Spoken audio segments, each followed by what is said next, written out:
How y'all doing this evening? Now, just as a disclaimer, the computer has kind of like crashed on me twice. So if something glitches, I hope we've gotten through it. I've restarted, checked for updates, but it kind of just like went out and like that old snap, something went wrong warning computers give. Well, thoughts and prayers. Let's hope. But I checked the mic before I turned on the camera because I like to look like I'm together. So the mic I know is working. And if y'all say it ain't, y'all are lie. But anyway, welcome to the Rational Radicals. I was talking to Skip about various things, and he said he might make it, he might not, but he had some other conflicts of interest. But that's my fault. That's what I get for hanging out with artists and superstars. Very, very hard people to lock down. But anyway, we gonna trudge through. Hopefully, or we don't hope. Hope is dope. I got a devout Christian brother who says we don't say hopefully, we're supposed to say prayerful. Prayerfully. James will come through, to fill in for Skip if Skip can't make it. But whatever, man. We gotta just fly solo today. Oh, thanks for the hoodie thing. This I got this from New York. When I was in New York, y'all see the back? Look at that. Somebody come look at this. Look at this. Nice thing. So I like to wear this outside. Anyway, it was really warm yesterday, like 90 degrees, 80 degrees the day before. And today it's like 50 degrees or even cooler and rainy and dreary. So climate change. Oh, it's a little warmer. It's not as cold as I thought. But when I was out today, I felt kind of drafty.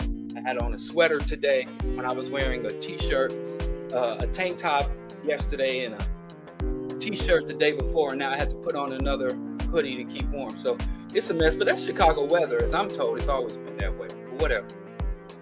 I'm glad I live in a place with erratic, unpredictable weather because complaining is my hobby and my pastime. Anyway, let me kill this music. Let me lower the music so we can get down to business because I can't be long, but I must be strong. Oh, yeah. Y'all talking about that smoke from Canada?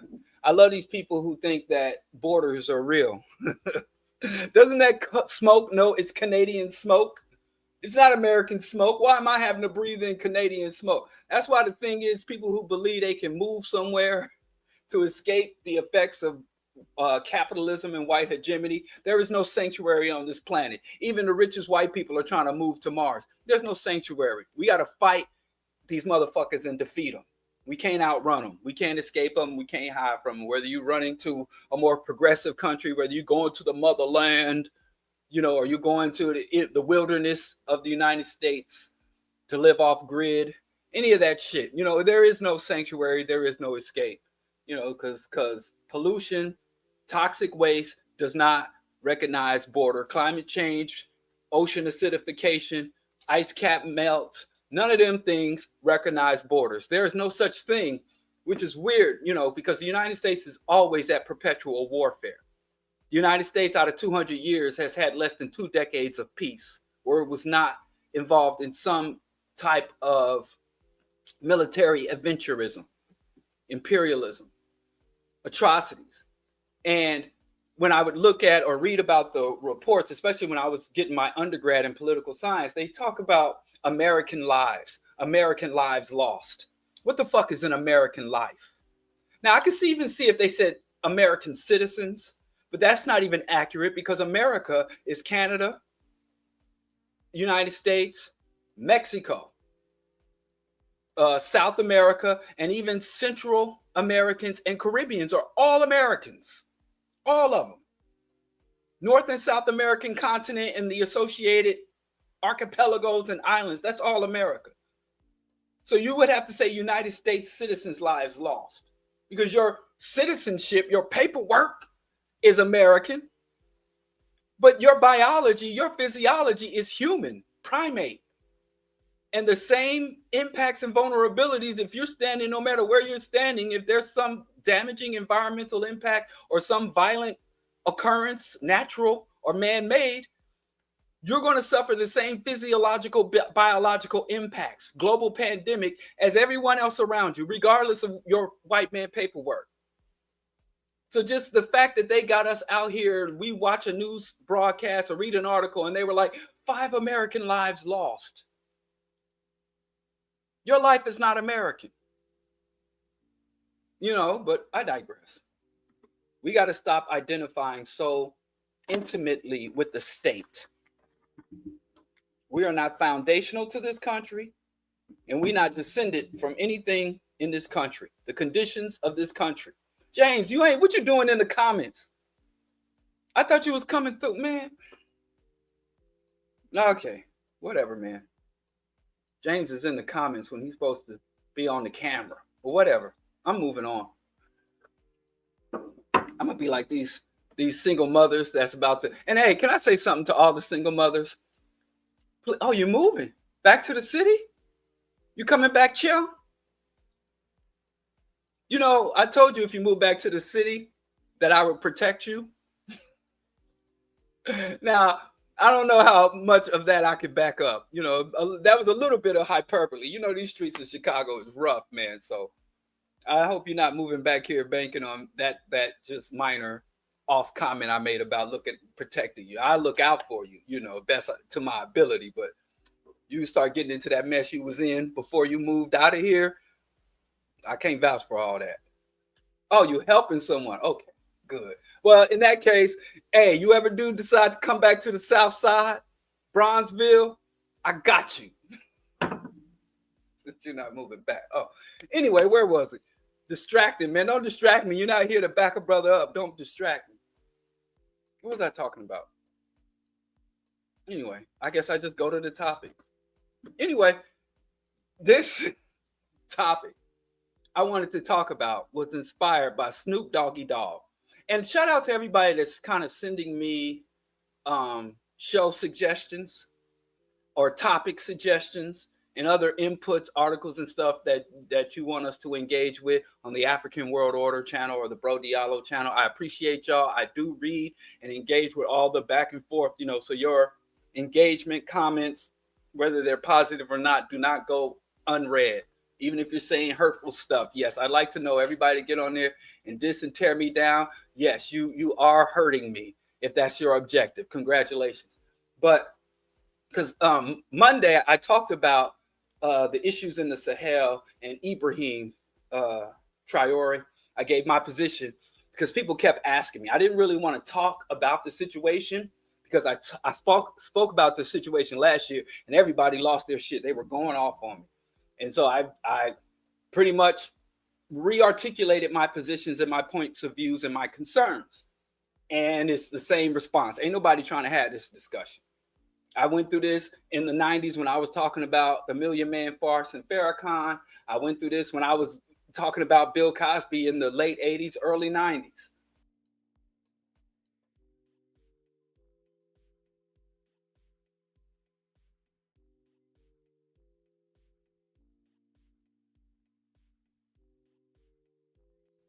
See, it made me reboot again. I don't know what the hell that is. I don't know. Am I there now? The computer keeps crashing on me. But this monitor, maybe. I don't know. But anyway, so I expressed my concerns. I talked about my pessimism and some of the red flags I saw. And people now calling me COINTELPRO. And just tearing me down. But it's all right. I'm very, and people think that I'm a contrarian. I'm not a contrarian, but I'm also, like I said, a pessimist. And I also, in order to look forward, I'm Sankofa to the bone. Y'all say Sankofa, y'all wear that Sankofa Adinkra symbols, and y'all talk about Sankofa, but Sankofa says in order to move forward, you have to look back. So if I see something happening now, and they're telling me this thing happening now is going to project out into the future, whether positive or negative, the first thing I do is say, well, what are the historical precedents? Are we in any type of cyclical type of situation here? But anyway, long story short, I did have a brother reach out to me and criticize, critique. And I had said something, and I was planning on, I got to do this Monday, but I talked about Ibrahim freezing the salaries and lowering the salaries of many public servants. And I said he didn't do that for himself. But I was incorrect because he had actually, and the guy sent me an article, and then I got like 2 or 3 other articles to verify that. And so that salary thing I said was not correct. He actually maintained his military. So he did not take the pay of the head of state. And I think this was relatively a very minor criticism. And as I'm going back, and I'm getting a lot of feedback, I get so much more feedback from haters than I do from people who agree with me. And I'm all good with that, because being a hater innovator myself, a hater full participator, I'm not mad at that.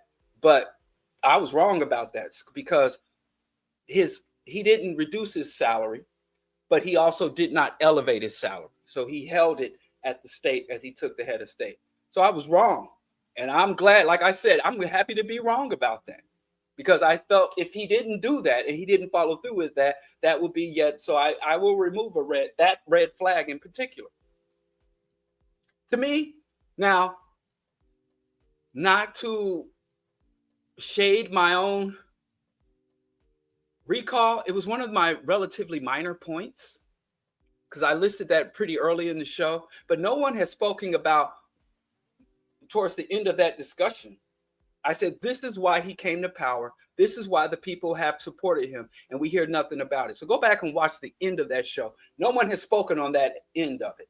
No one has given me any feedback, yay or nay, about my ultimate, and I was a theater geek. I got a varsity letter in theater. Shout out to Bishop High School. I played in everything from Shakespearean to modern theater. I was a big time theater geek. And so I tried to hold my major point, my major concern to the very end, and it fizzled out. That's what happened. So anyway, I'm happy to be able to get on here and say, hey, I was wrong about that particular point. So, shout out. A couple of people have corrected me, but I'm just, do I have to go back? Let me see if I can find dude. I have to find it. Sorry. Because a couple of people gave me this correction, and I'm very happy for it. I do appreciate it. I ain't mad at you. And I have no shame in saying I was wrong about the salary issue. But even though I'm going to give props to the first person who told me, and I told him, I said thank you to him. I spoke to him. Okay. I spoke to him directly. I ain't going to find it.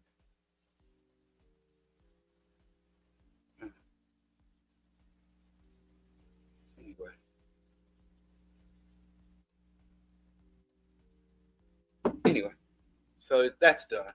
It's not done. I got to do it again Monday. Eat crow. Or tofu flavored crow. No. Crow flavored tofu.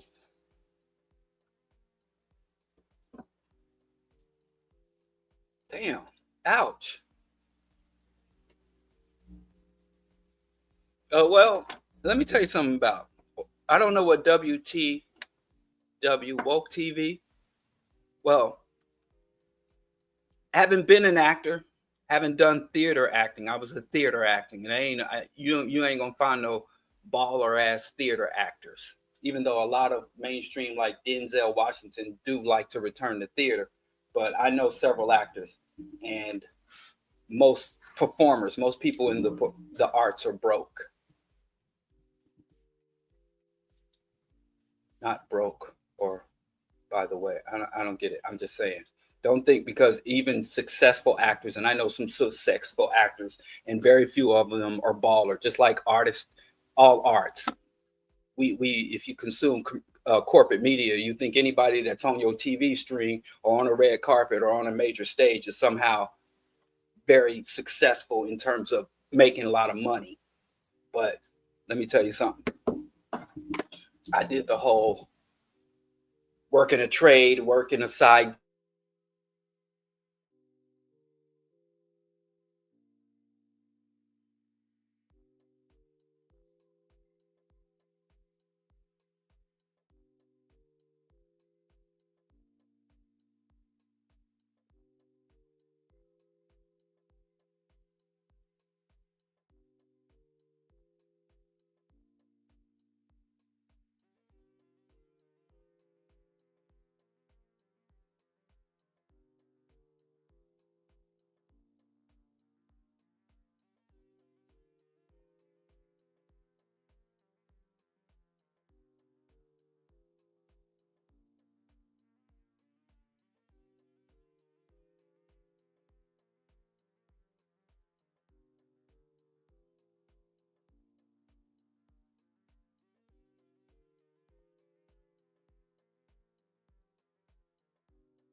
Hey.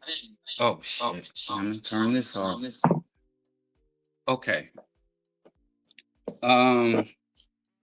Is this working? Okay, this is my phone. Hold on. Y'all hold on.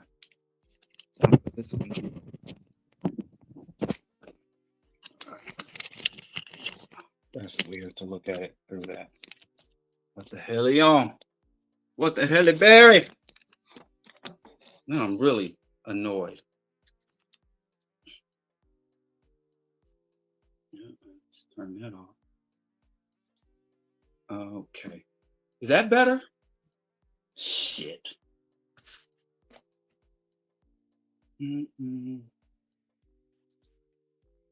Okay.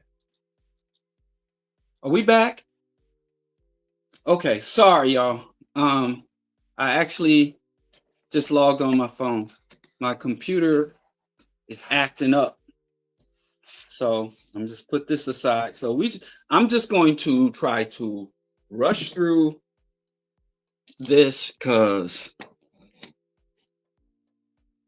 this thing is, and I got this little rickety tripod and I don't want it to fall over. You know, my worst nightmare coming from the internet is that I'll get Umar'd. And if you don't know what Umaring is, remember when Umar was sitting in that hovel in that little Afrocentric corner and his camera flipped accidentally and he was living in squalor. Then he had to try to hypnotize the audience talking about he's moving to Wilmington, Delaware because he was so embarrassed. He wanted everybody to believe that he was living in squalor because he was just on the he was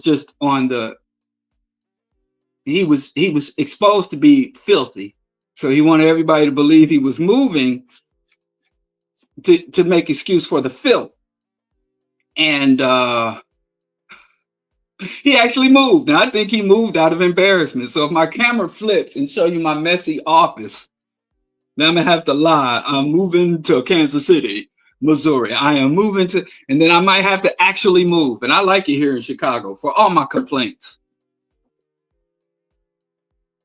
We didn't see that much because the camera flipped the other way. Let me see if there's a flip mode on this camera just to protect myself. Let's see. Oop, that turned the camera off. Y'all not gonna get me.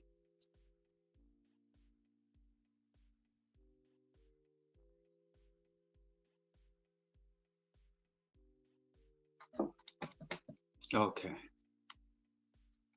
Y'all not gonna get me like y'all got Umar. Force me to have to leave where I'm living. Anyway. Speak for yourself, writing and beats. I am clean. Let me see. It's not that bad. Most of it's my wife's. Most of this mess is hers. And don't go and tell her I said it, because then she'll be like, I'm doing all the work. So she'll just talk about she works most. So yeah, she make the bigger mess. But it don't matter. Oh, we should go outside or something. We should find a comfortable place. Now that I'm mobile, I'm not stuck at this desk. But anyway, none of that matters. Let's just do this, because I'm very afraid something else is going to happen. Today we're discussing Black elites and Black defeat. And I'd like to give thanks to Snoop Doggy the dog, who kind of directed this, because Snoop Dogg said something that was very revealing that we all missed. And I don't know if you guys remember, but after Trump stole the election, I don't believe that Trump was elected by the majority of the voting public. So I'm going to say Trump stole the election. After Trump stole the election, he had several events celebrating the theft. And I was saying for many years that the Republicans have been stealing elections through various means. There's a book called Rat Fucked, and there's an investigative journalist by the name of, what's his name? It just escapes me. What's the dude's name? Greg Palast. There's an investigative journalist by the name Greg Palast, who has been studying election fraud, and corruption.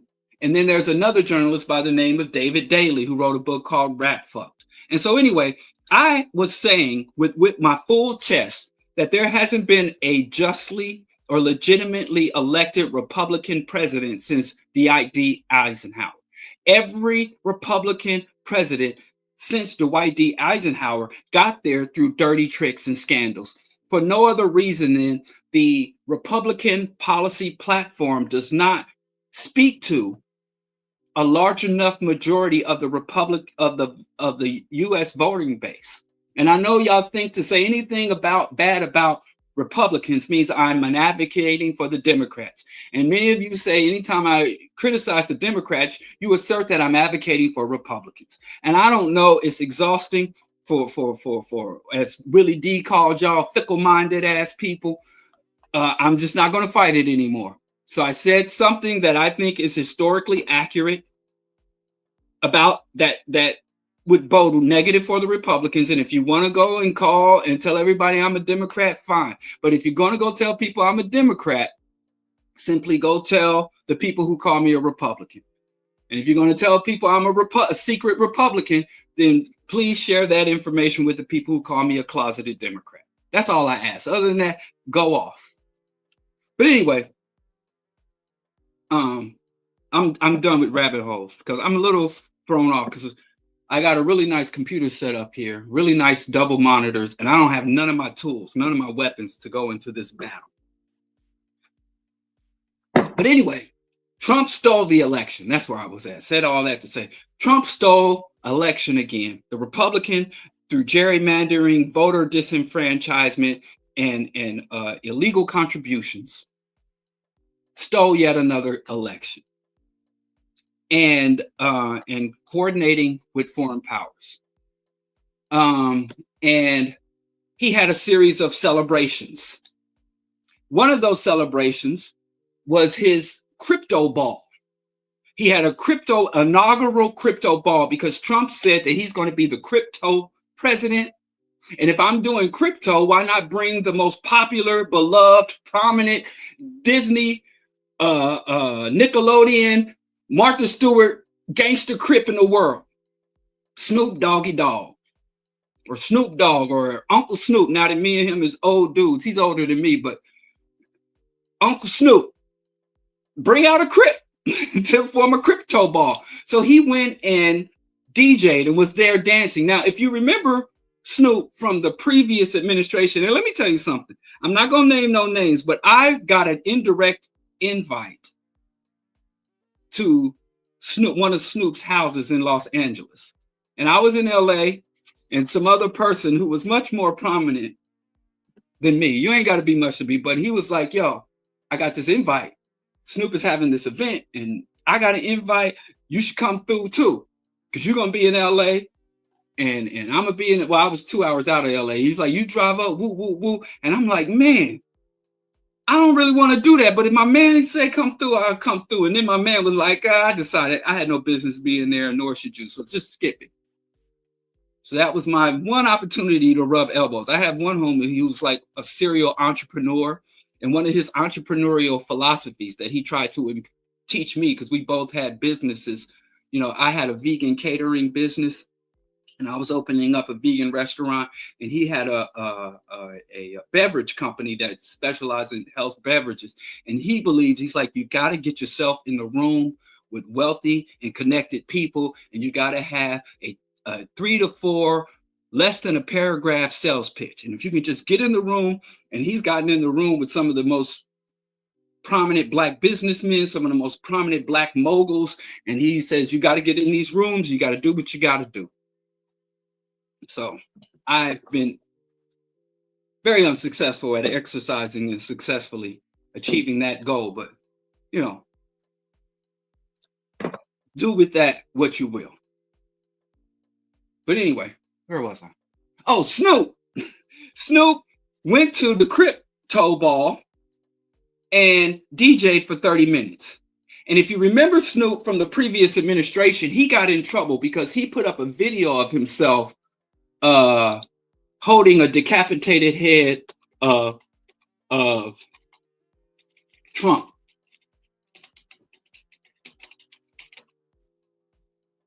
Let me see that come on in. There was a image of him. See, I can't even pull up images and stuff. But he got in trouble because, or he was, he shot Trump in a music video. There it is. And there's this video of him holding a gun to Trump's head, and he shot Trump in a music video, and everybody was outraged, like, how dare he? And he's living the American dream, and he should be grateful and get on his knees and kiss. Let me see. Can y'all see that? I can't pull stuff up. Y'all see that? You see it? You see it? You see it? Anyway. So, and he made this statement about which one of the coons, which one of these sellouts are going to, you know, be the first to bow down to Trump, the first to boo, and he was talking mad greasy. He was a staunch anti-Trump, staunchly anti-Trump. And I don't know, maybe it's because it wasn't really that he was so anti-Trump, but throughout his career, I think Snoop, this is my speculation and opinion. So you can't fact check me. You can't, it's just my pure, raw, baseless, in the air opinion, but it's an informed opinion. I think Snoop has a fetish for old white women.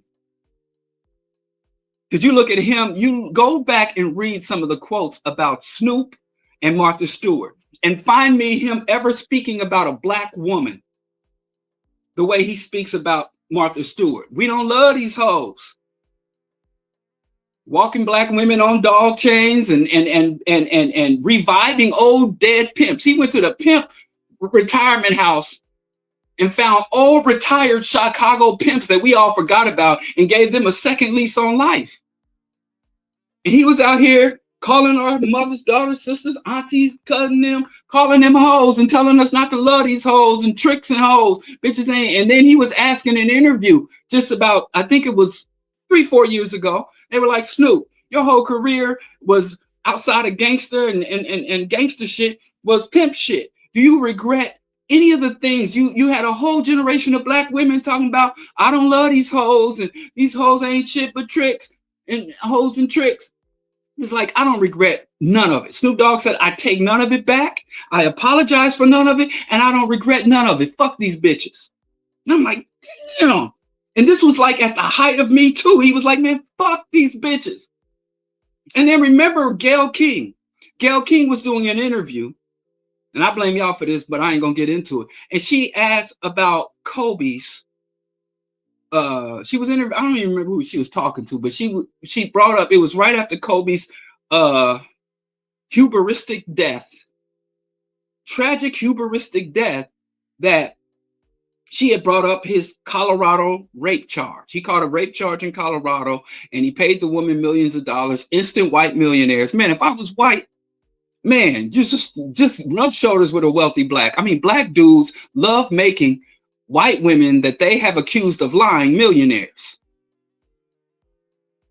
Oh, Shannon Slackjaw Trump, Shannon Slackjaw Sharp. Say that 3 times real fast. It was an interview with Lisa Leslie, okay, the athlete. And she had brought up the charge where he did a public apology / denial and broke this woman off with some bread and went on with his life. But I hate going into this, but that kind of broke up the Lakers, because when he was being interrogated by the cops, he was like, Shaq and other teammates, they do this shit all the time and nothing happened. But then I get me a little freak off on the side and it's a national scandal. And he thought he was being picked upon. And go back and read what Snoop Dogg said about Gayle. The vitriol, the nasty, horrible. And Gayle's a journalist. And I guess one thing Snoop and Trump have in common, many things, but one thing is they don't agree with journalistic freedom. But all that to digress, man. I can't even get into that Kobe stuff. Y'all peculiar. I've never been a fan of basketball, but some of y'all. All that aside, I'm saying, look at the things he says about his relationship with Martha Stewart. And I don't even know if I ever heard. Now, I don't know everything the man has ever said, but I'm just saying, as being a cat from the 90s, I was like a freshman in college when Doggy Style came out. And it broke my heart because that was like 92, 93, 94. That was around the year the West Coast took over from East Coast hip hop. And I had just moved to New York. You know, and I'm in the Sound Factory bar.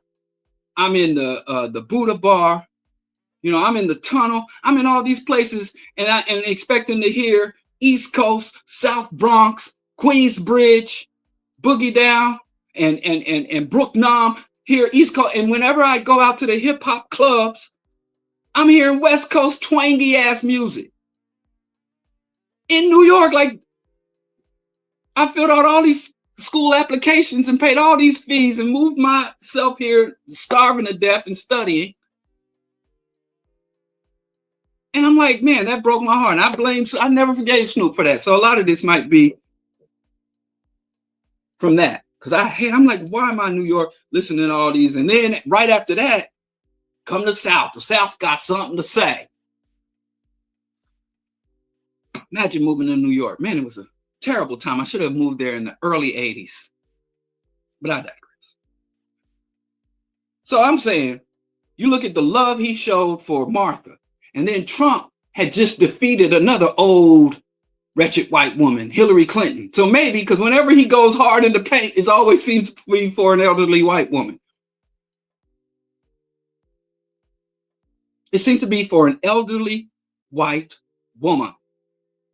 I've seen him go so when Trump defeated Hillary, he got on a video and put a gun, a revolver to Trump's head, and like, wow, bang. Like he was dissing Trump. He was dissing and called anybody that would support Trump a bitch. He was going hard in the paint. Now, we know it wasn't Trump's policies. We know it wasn't Trump's politics. We know it wasn't Trump's racism, because all that's here now. And now he's tap dancing for Trump. So he must have been mad because Trump defeated and humiliated an old white woman. And I don't kink shame. I don't judge a man.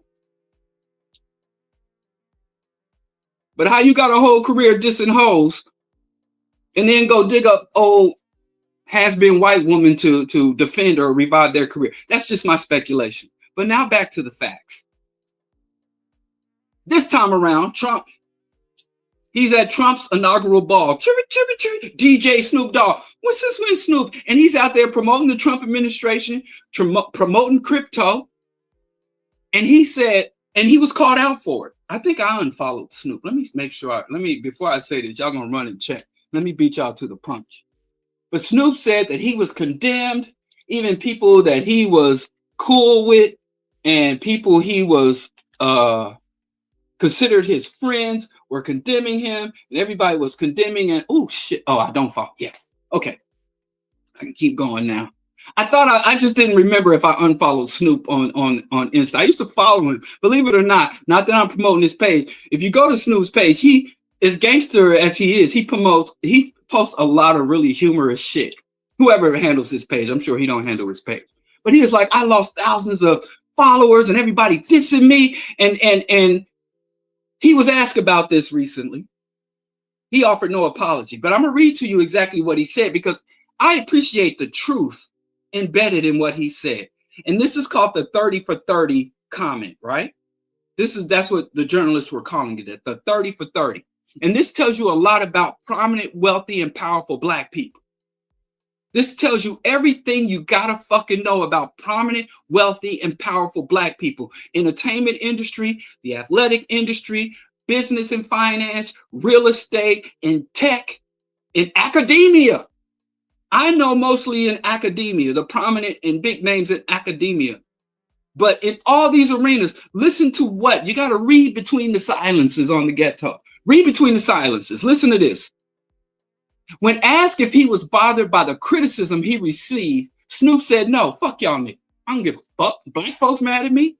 As long as white folks love it, I ain't got to worry because you don't go platinum without making white folks happy. You don't have a decade that spans 3 decades. You don't get Disney shows and all this shit. And you don't get on Grammy stages and red carpets if white folks ain't happy. So Snoop already said, my bread, my butter, my wealth, my status ain't got shit to do with Black people. So he's like, no. Did I offend the Israelis? Did I offend the Mormons? Remember when Dennis Rodman offended the Mormons and had to apologize to the Mormons? But he was saying greasy shit about Black people and all that. But I can't. Let's stay on the path. Snoop said no, because to him, he did it for a good cause. So Snoop giving validity to the Trump administration was for a good cause. And he about to tell us, shame on you Black folks. When did he say what? This interview, I can't share the link to the article, but just go look up Snoop Dogg called a sellout for forming Trump. But this is a direct quote. I actually didn't just read it. I heard him say, I saw the clip from the interview, but I don't remember where it's from. I think it was on Drink Champs. Go watch Drink Champs. It was a clip from Drink Champs, and you could watch the whole shit there, right? He said he did it for a good cause. He said, I DJ'd at a crypto ball for 30 minutes. And he said it emphatically. I DJ'd at a crypto ball for 30 minutes and made a whole bunch of money. Made a lot of relationships to help out the inner city. Who the fuck says inner city anymore? You know, this nigga's an old school hustler. This nigga, old school, talking about, I'm sorry, Kwabena, if you watching. I know I'm not supposed to be, but this Black man is who says I'm helping the inner city? Nobody says inner city anymore because most inner cities are fucking gentrified. So you know he ain't helping the inner city because the inner city he talking about don't even exist. Compton is no longer predominantly Black. You go to downtown Kansas City and there's a fucking trolley going up and down the hood. Go to Truce, Kansas City, folks. I ain't even got to tell you about Bronzeville, East New York, Bushwick. Come here, and we'll go get a vegan latte. I was just in Inglewood yesterday. I was on 68th and Halsted, back where the old Whole Foods was. Man, talking about the inner city. He's like, but let me get through this. He said, I made a whole bunch of money, made a lot of relationships to help out the inner city and the community. What's the difference? And teach financial literacy and crypto in a space that it don't exist. That's 30 minutes. For 30 years, Snoop Dogg, he spoke about himself in third person. It's an old school cat. That's 30 minutes. For 30 years, Snoop Dogg been doing great things for the community, building, showing up, standing up for the people, making it happen, being all I could be. He clarified that he didn't endorse Trump. Even if I would have done it for him and hung out with him and took a picture with him, can't none of you motherfuckers, how dare you peasants? How dare you peasants? None of you motherfuckers tell me what I can and can't do, he continued. But I'm not a politician. They love saying that shit. They stay knee deep in political shit. But I'm not a politician. I don't represent the Republican Party. I don't represent the Democratic Party. I represent the motherfucking gangster party. Period, point blank, and G shit. We don't explain shit. So that's why I don't explain. That's why I didn't go into detail when motherfuckers was trying to cancel me. Say I sell out. Say I is a sellout. That's the comment. And then he goes on and talk about calling his critics bitch ass niggas. I'm Snoop Dogg nigga. What you gonna do? Threatening people and going on. We need to get him an old white lady to go talk to him on our behalf. If we want to upset Snoop, send an old white woman to articulate our issues with him. But anyway, that's how the story is. But here's what's embedded in that. We got a lot of prominent black people with a lot of resources and a lot of status and a lot of influence over our community. And Snoop pretty much revealed, like, listen, black people, if I'm going to do for you, I have to make sure that people in power are happy with me. My status, my power, my influence, my resources all come from those in power. And in order for me to trickle down to open a school in your downtrodden neighborhood, in order to finance a little league football team, pass out turkey, give out a scholarship, in order for me to do anything for you, I got to please them. And if you, and I have to make sure they're content with my action, even if keeping them content, white people, content with my behaviors, contradicts the interests, the values, the goals, the outlook, the culture of black folks. Now I can get paid because what these gangster rappers and these other prominent black people do is they take black culture, black vernacular, black pain and suffering, black talent, and they put it through a machine, through the corporate machine, and they make black shit palatable to the white masses. And whether or not we're entertained, whether or not we love it, or whether or not it outrages us, is all but irrelevant. So do you want somebody at the same time they can look us in our face and says, I do a lot for you, but you have no power, no influence, no control. So the prominent blacks are essentially in what is called a dictatorial relationship with the black masses. Now, we're very content with that because we suffer from the disease called vicarism. We have so long, for so many generations, have been indoctrinated in living vicariously through our most prominent individuals. Our first Supreme Court justice, our first black CEO, our first independent black movie studio, and we really think that is something that black people in this society that achieve well beyond fame, fortune, and status. Now, and this is the contradictory. When you read white history, when you read European history, their progress is people who are the myth of their progress. Their self-identity is a David and Goliath thing. they're the Protestant church, right? Christianity's greatest reform. There was this lowly monk who went up against the Pope and went up against the king. America was a bunch of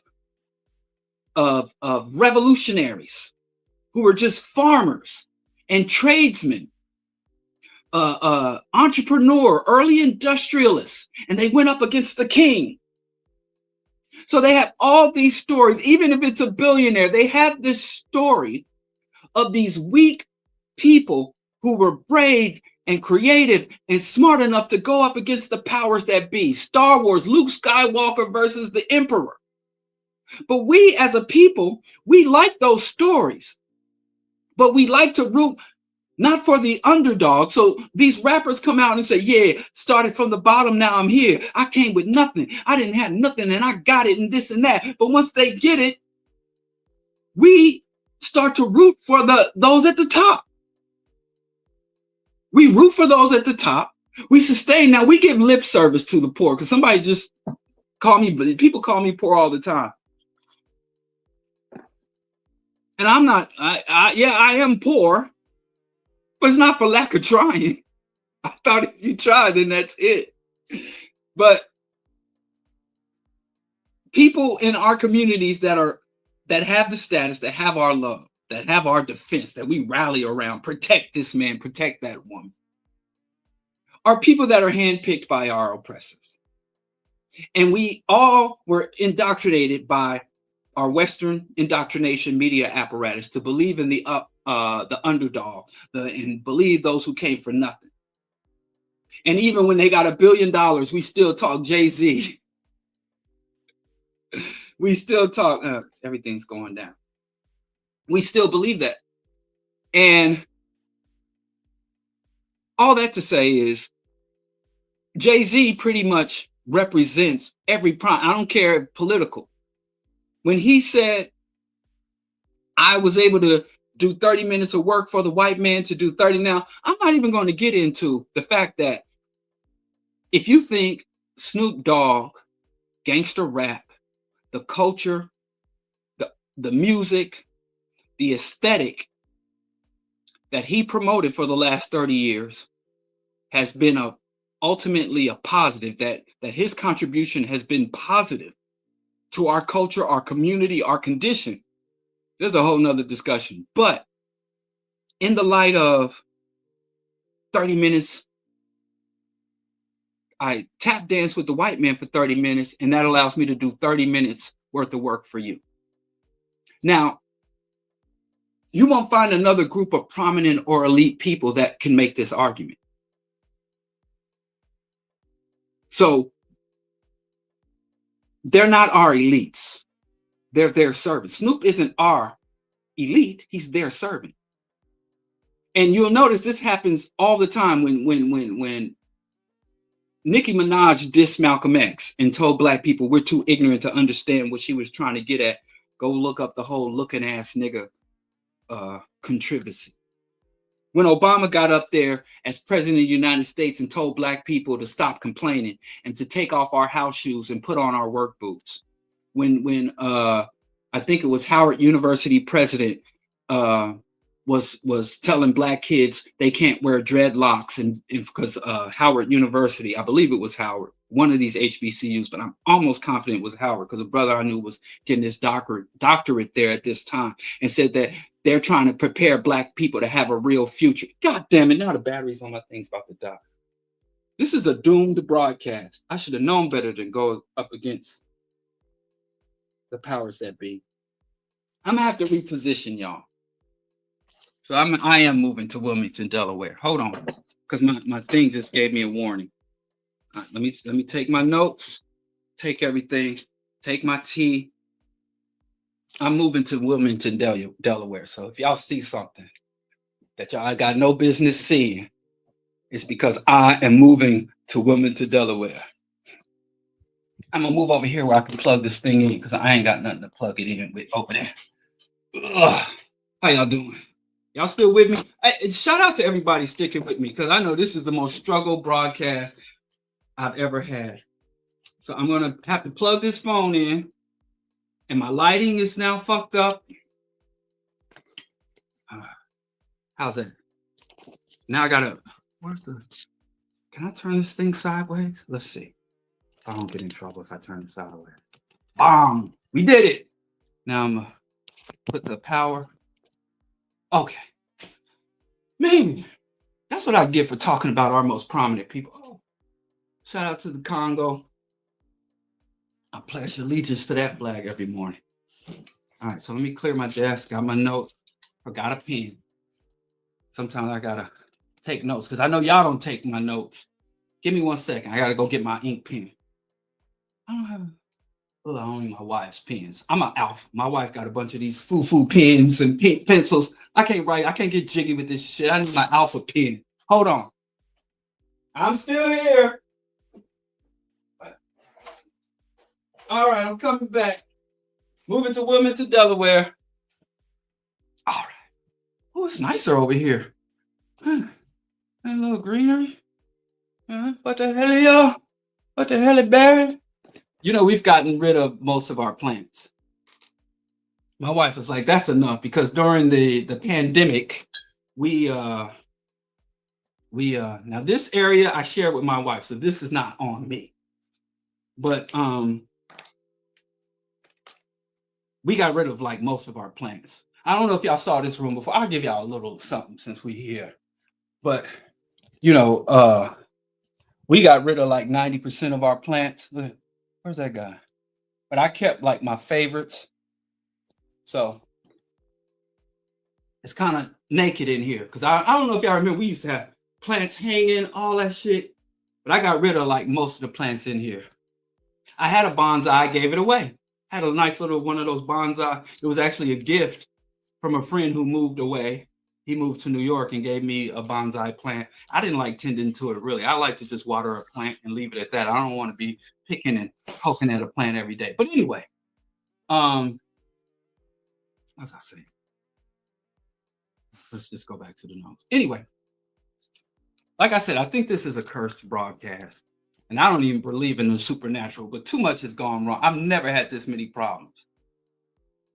And my battery's about to die. I plugged it in, hopefully, because sometimes if you're using it, the battery will drain. But anyway, let's keep going. Let's move on from Snoop. But the point is that every now and then, our leaders, our prominent people will tell us something, and we don't hear what they're saying. We don't listen to the silences on the ghetto, in fact. We don't have a black elite. We do.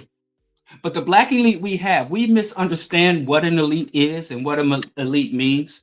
Because if black folks really understood, we would never have a Snoop Dogg telling us we better be thankful for their 30 years of contribution. And you don't want prominent individuals having power within your community. You do not want prominent, talented, wealthy, connected individuals having power in your community. As a people, we should be governed and directed, and the resources should be funneled through institutions, democratic institutions. And when I say democratic institutions, I do not mean the Democratic Party. When I say democratic institutions in the purest sense, is institutions that are run by, controlled, overseen, and directed by the people who are receiving the benefits. So if you have an institution that is impacting the lives of those people should have the ability to impact, direct, give fund or withdraw support, and change the leadership of that institution. Now, in late stage capitalism, if you read a book, one of the best and worst books, I hate recommending this book, but one time I was working out of town and I was away from my family for several weeks and I was really down. But I went and did this job, and I was away from my family for probably the longest time. Where's my tea? What did I do with the tea? Oh, shit. I got it. And I read this book. I was in this used bookstore in some rural town in rural Northern California. And I was working for this company. where we did mobile healthcare, and we went to like where these mining communities were and these old military bases. And but a long story short, I read because I was in a boring place with not many options to do nothing, and I read the Lexus and the Olive Tree. And in the Lexus and the Olive Tree, he said in this neoliberal fashion, he didn't call it neoliberal. He thought it was a good thing. He said, we're moving away from institutions, governments, and prominent. And this was shit, almost 20 years ago, but not quite. This is years ago. This is when we still were in Kansas City. So this was before Obama got elected. And he said that we're moving towards powerful individuals that have more power than governments, have more powers than corporations, have more power than organized communities. And so it will be of the responsibility of communities to carry the favor of prominent individuals. And everything from warfare to global finance will be directed by powerful individuals, for better or for worse. And one of the people he described in that scenario was Saddam. He said this powerful billionaire, Saddam, remember, Saddam came from one of the wealthiest families outside of Saudi Arabia. And he stated that this man was able to wage or spark a global war. And he said in times past, that type of power hasn't been seen since the time of monarchs. And the time of monarchs was taken over by the democratic forces. If you read the European Revolutionary Era and France, Germany, UK, and even the death of the Romanov family, and say, okay, there was a time in dating up to where monarchies were done away with and you had democracies. And he's like, now capitalism has rendered the state obsolete. Corporations are big enough, more efficient, and powerful enough to take over responsibilities of the state, and they're more efficient than the state. And I know this is what the fuck this got to do with Snoop Dogg, but it has everything, because he's a Pied Piper. He's a propagandist. And you remember that during the Nuremberg trial and during the so-called Rwandan genocide trials, remember the people, there was dudes who did nothing but organize the trains going towards Krakow, coming and going from Auschwitz. The dude who just sat on the radio and said, cut the tall trees. The propagandists, the people who promoted were just as guilty as people who shed the blood. So don't sleep on propaganda or propagandists, because all of us sit here listening to me are victims of propaganda. And the people who are most victimized by propaganda are the people who believe they're immune to it. But I digress. So these powerful individuals but corporations would get big enough and more powerful than governments. And there are a few multinational corporations that have higher income than the GDP of most nations. Apple, richest man in the world, richest man in all of human history, including that Arabized Uncle Tom, Mansa Musa. And he said then those corporations will be led by a powerful individual who is not elected. But because if you're elected and you're running for office, then you have to be charismatic. You have to answer to the people. You have to go through all this red tape. You're answerable to the Constitution, boo, boo, boo. But corporate CEOs and people who own vast amounts of sovereign wealth aren't bogged down. So they're more efficient. And efficiency is more important than justice. Individuals are more important than institutions, right? And so in this new capitalist world, and what's good about these people is even though you can't vote for them, you can be them. If you're really smart and you work really hard and you make really good investments and you really save your money and you invent a product or a service that people can't do without, you can be Elon Musk. You can be Steve Jobs. And you could become that person. So it'll no longer be the bunch of dumb voters, a democracy, the people who you rule over telling you whether or not you can come to power, but it will be your own ingenuity, your own capability that can get you to the top. And once you get to the top, you don't have to concern yourself with the outrage of the peasants. You don't have to concern yourself with winning over the peasants, because you know what's best. Because if you didn't know what was best, you wouldn't be smart enough. You wouldn't be rich enough. You wouldn't be powerful enough to be in that position. But so having a lot of money and a lot of power is justification unto itself. This is the neoliberal, libertarian, late-stage capitalist reality. And we, as the broke, struggling masses, number one, we buy into the illusion that anybody can get rich that wants to be rich. Stop buying Jordans. Stop getting your nails done and your hair did. Save your money. Make your lunch and make your coffee at home instead of going to Starbucks and Panda Express. Work hard. Jabba Jaw, Steve Harvey. Don't sleep. Wake up at 2 a.m. and go to bed at 4 in the evening. Because if somebody wake up before you, you got to wake up before everybody else in your community and stay up longer than everybody else in your community. Because then you don't, if you want to be rich, and it's up to you. And we believe that dumb shit. So we believe, hey, I'm a temporarily embarrassed billionaire. I'm going to be a mogul. I'm going to get mine. I'm going to open my business. I'm going to our own black banks and all this bullshit. So we believe that. And then we have individuals who embody that. Prominent individuals, multi-black millionaires, multi-black moguls who show up at a school and be like, I'm going to give everybody an LLC. I'm going to pay off everybody's college debt, and making these big. I'm going to open a school. I'm going to open a school in Ohio. I'm going to open a school in Senegal. I'm going to open a school in South Africa. And we're like, yeah.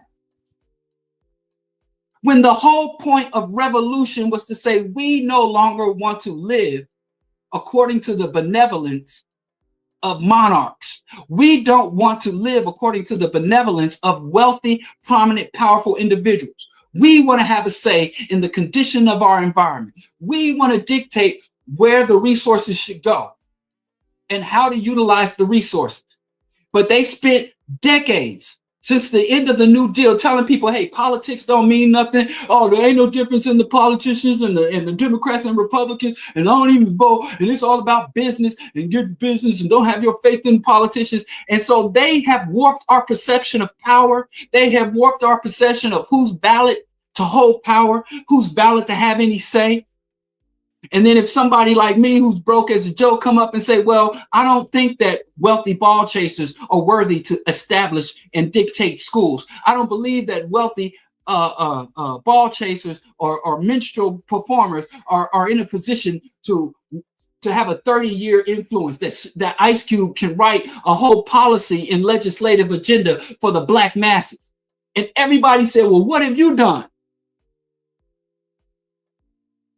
I don't believe demagogues and cult leaders who are not answerable to the people have any right to have any say over anything that impacts the people.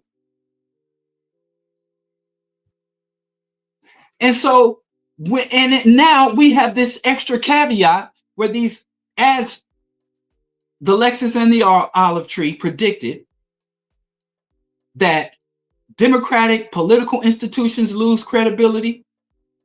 And these large multinational corporations, it used to be nobody knew the name of any CEOs. And CEOs would sometimes live in the same neighborhood. In the 50s, in the 60s, if you worked for a company, the manager or the CEO lived, maybe he had a bigger house, but it wasn't too far from where you lived. Right? And so, and financial literacy. And one of my favorite self-quotes, I said, teaching financial literacy to impoverished people is the same as teaching recipes to starving people. Financial literacy does not generate wealth. The whole point of finance is to preserve wealth. There is no component of finance that is about accumulating wealth. It is about maintaining wealth. And that's the thing we miss. And then somebody says, hey, I got rich on the stock market, and I'll sell you a program to teach you how to get rich on the stock market. And then you find out the motherfucker made all this money selling this program, and not one person who bought the program got rich. Wall Street trapper. But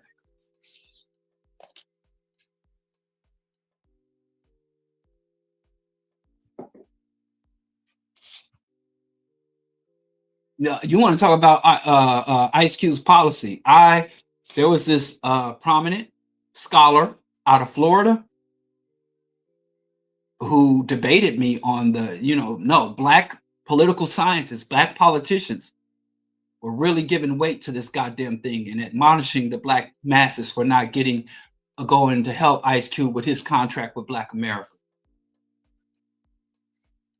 But I digress. So I appreciate Snoop Dogg telling black people, sit down and shut the fuck up. You can't tell me nothing. I'm not answerable to you, and I don't have to be responsive to you. And whatever I trickle down to you from what I get from the white man, you need to bend over and say, thank you, sir. Thank you, master. The black elites are not our elites. And someone just came at me and said, we shouldn't even use the word elite. We should call them parasite, the parasite class. And I agree with that. I don't know. Y'all get my granddaughter? She out there hooping and hollering. You know, I said to my wife, we were watching my son. I think he was, I don't know where he. And we were watching the baby. And she was screaming, hooping and hollering. And I'm like, man, this baby constantly hooping and hollering. And she was like, that stage. She's almost 2. She's 1 and some change. And she was like, well, say Romo used to hoop and holler the same way. But you just weren't there. You were constantly working. I'm like, God damn. And she said it so smooth, like it wasn't even a dig. But I'm like, I'm going to ask her about that when she get home. So anyway, who are our elites? Our elites are not black people. As Nas said, the best clash at the top. The best are supposed to clash at the top. Any black individual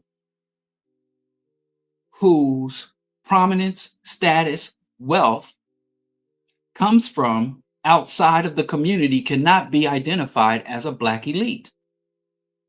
Snoop Dogg said, I had to do this 30 minutes or else I can't run afoul of white folks. So our black elites are different. What is that? See, the phone's making a funny noise. The point is, our black elites have to be people who carry out opposition, subversion, and disruption of the institutions that oppress our people. Those are our only elites. Our elites are not wealthy black people. Our elites are not black people who achieve the heights of education, the heights of business and status within business. Our elites are not people who open studios. Our elites are individuals who construct, conceptualize, sustain, execute opposition to the systems and institutions that oppress us, not those who achieve within the institutions that oppress us. Now you can call them, which is the term I like, leading blacks, or black misleadership class, or black misleaders, minstrels, or as E. Franklin Frazier, who literally wrote the book on this issue, the black bourgeoisie. But they're not truly bourgeoisie because they don't own the fucking means of production. If you want to be crass, rich niggas. And now, if one of these prominent black misleaders, prominent blacks, selected blacks, my favorite term, as Malcolm X called them, handkerchief head house Negroes. He said before we called them house niggas, but now we want to be more appropriate. House Negroes. If they show up in your hood with a turkey, take the turkey. If they open a school in your neighborhood that is better resourced than the public school is, send your child to the school. I'm not judging you. But you have to understand that this is trickled down. They're giving back a fraction of what they've taken. And you owe them no loyalty, no fealty, or even no respect. Take advantage and look at it saying, hey, I'm taking advantage of this fucking free turkey, which you shouldn't be eating anyway. I'm taking advantage of this school or this scholarship or anything, but I ain't giving you shit. And you should, at that very moment, resent and plot against them at the very moment you're receiving their reward, because they resent us. They don't respect us. Give back to them tenfold what they give to us, which is hostility. It's not, because nobody's done $1 billion worth of work. And for someone, people don't get rich through hard work. People get rich through class exploitation of the resources and labors that belong to the masses. So get in where you fit in, get what you got to get quick, and don't get gaffled in the mix. But we have to become class conscious, hold class solidarity, and have class hostility and engage in class warfare, even against somebody who's been entertaining you since you were a child. We need to stop blaming the black masses. Black people don't. There's no problem we're in doing. Let me tell you something about issues. If you have an issue that has spanned a population for generations, institutional and systematic problems are caused by institutions and systems. So it ain't enough fucking not buying Jordans. There ain't enough fucking not wearing acrylic nails. There ain't enough stop twerking and stop wearing bonnets. There ain't enough of that. All of that don't mean shit. We weren't wearing bonnets and twerking. Well, maybe we were twerking, but we weren't wearing bonnets and acrylic nails and Jordans when we fell into slavery or during Jim Crow. So anybody coming to you telling you anything, we have systemic issues. Even what looks like individual problems, maladaptations in our community are the byproduct of institutions and systems. Institutions and systems are the only apparatuses that can impose generational and systemic or community-wide or system-wide impacts. So if you're not attacking and targeting systems and institutions, and if you're not also building counter systems and institutions, and that's different than mimicking our own banks, our own schools. But we need revolutionary, socialist, communal, democratic, collectively governed, and answerable to the people type institution. The Black elite, as we have misunderstood and misidentified, have led us to Black defeat. Amos Wilson, and this is a quote I haven't said in quite some time.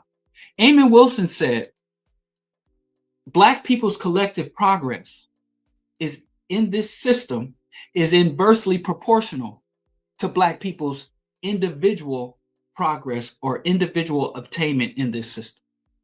He said the more Black lawyers, we've got more Black lawyers, Black cops, Black judges, and our incarceration rate continues to be astronomically higher, many times higher than the average white person. We have more Black physicians, nurses, healthcare professionals. I'm a former Black healthcare professional, and I saw with my own eyes.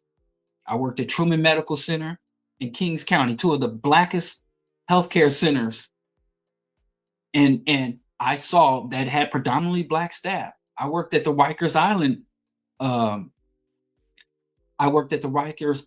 Infirmary and Hospital in Rikers Island as a radiographer, and they had physicians and physicians assistants, mostly all Black. Over 80% of the prison guards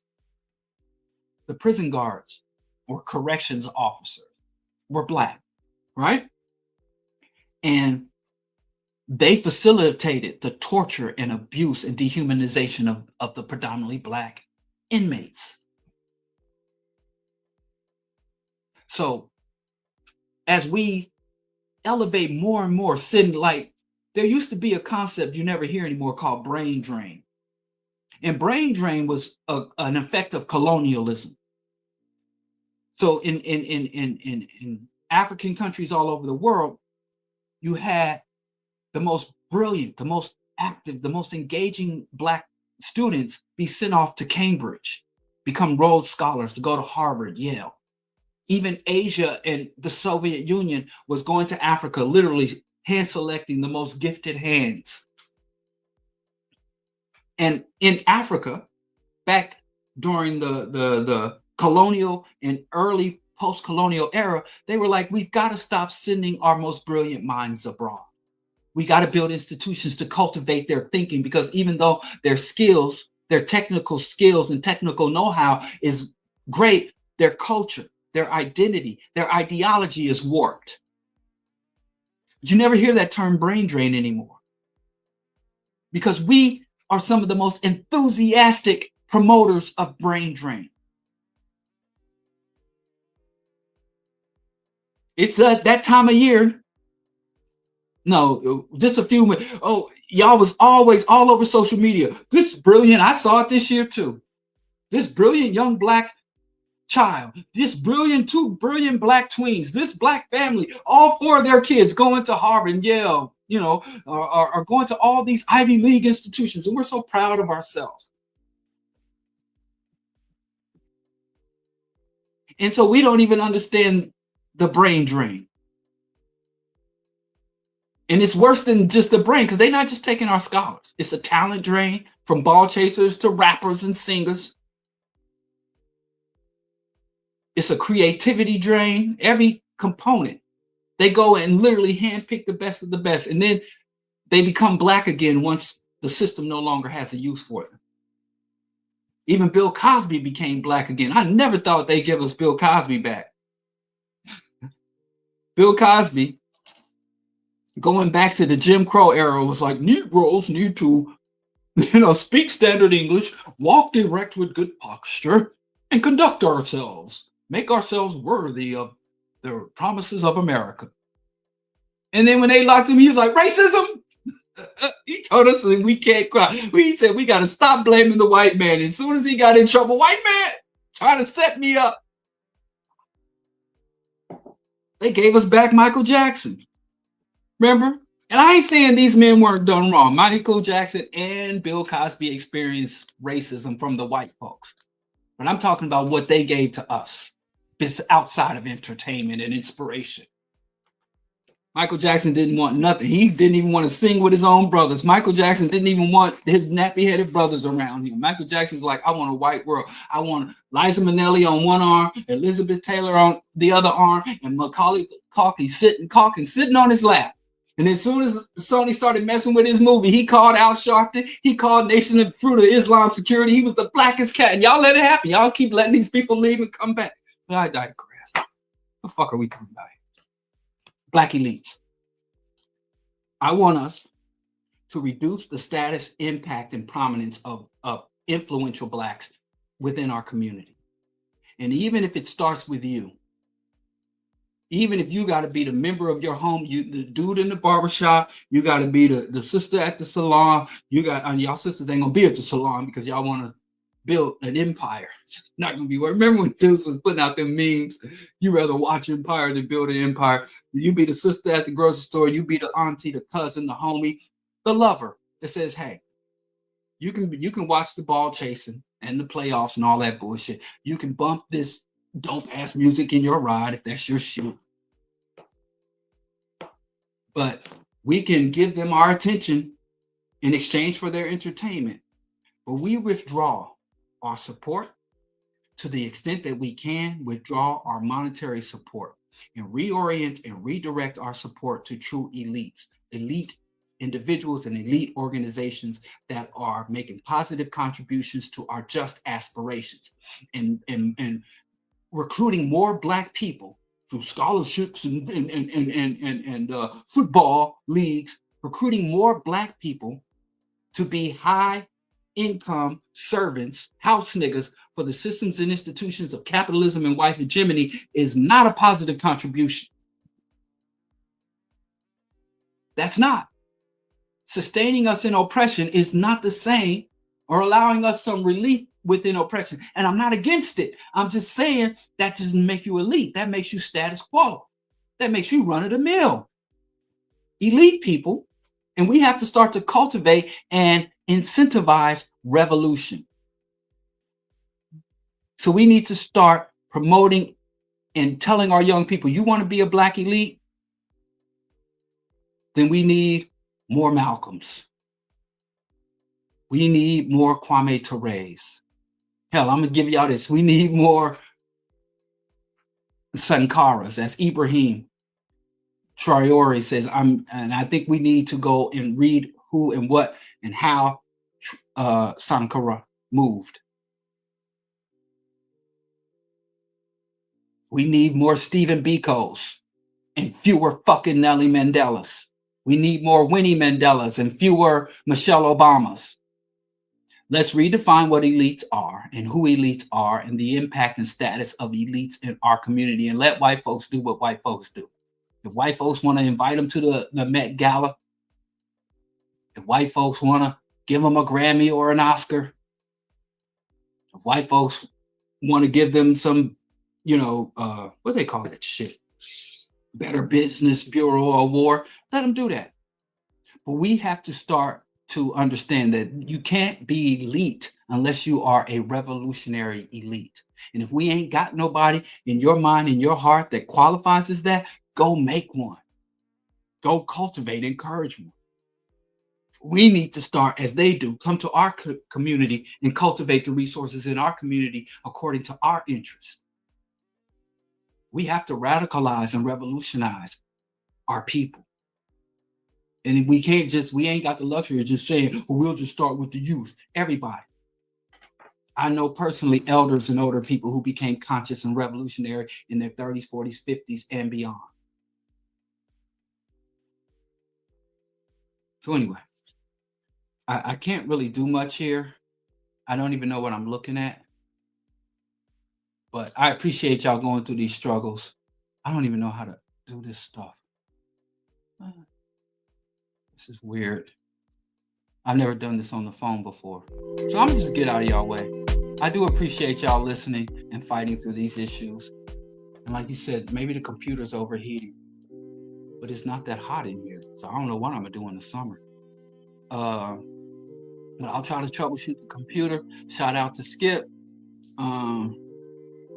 Shout out to, and tomorrow we're having a meeting. We're cultivating a new show that I talked about, and I had at least one sister reach out to me that wants to support with the new show. So a lot of things coming. Subscribe, like, share, get this message and get this channel out to everybody.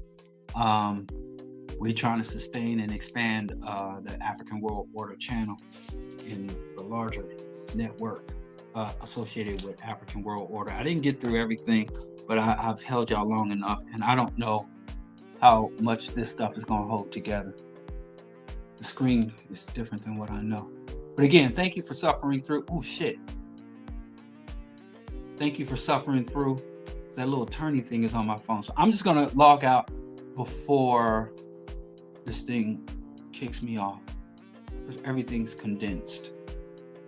And I don't even know how. So until next time, Rational Radicals. Shout out to James, shout out to Skip, shout out to Sheer, shout out to Shasha, shout out to Romo, shout out to Natalie. I ain't gonna shout out Geechee. I ain't seen or heard from that dude. I don't know what the hell he doing. So no shout out for Geechee. Shout out to James, and right now the AWO clan. And until next time, I don't even know how to leave. Maybe y'all gonna come eat dinner with me, because it's late too. I don't know how to do this thing. Okay, if I push that, that kills the camera. How do I do the thing on the thing? I don't know how to do this properly on my phone. Cancel. And so I'm trying to end it. And I guess I'm gonna have to end it abruptly. Until next time, I appreciate y'all. Like, share, subscribe, support. I can't even get the thing to go across the bottom of the screen like it's supposed to. I don't know how to Is that it? No. Oh, look at that. Oh shit. Okay, I'm ending it just like this. Just like that. I'm sorry. Oh, I'll put the comments back on. I can't see how to do it because it looks different than on the thing. Anyway, let me stop sitting here like an old fool. Until next week. No. The Rational Radicals is every first and third Wednesday. First and third Wednesday. Class Con is every Friday. Bro Diallo Show, Diallo Kenyatta every Monday. That's the schedule. Good night and thank y'all. Peace.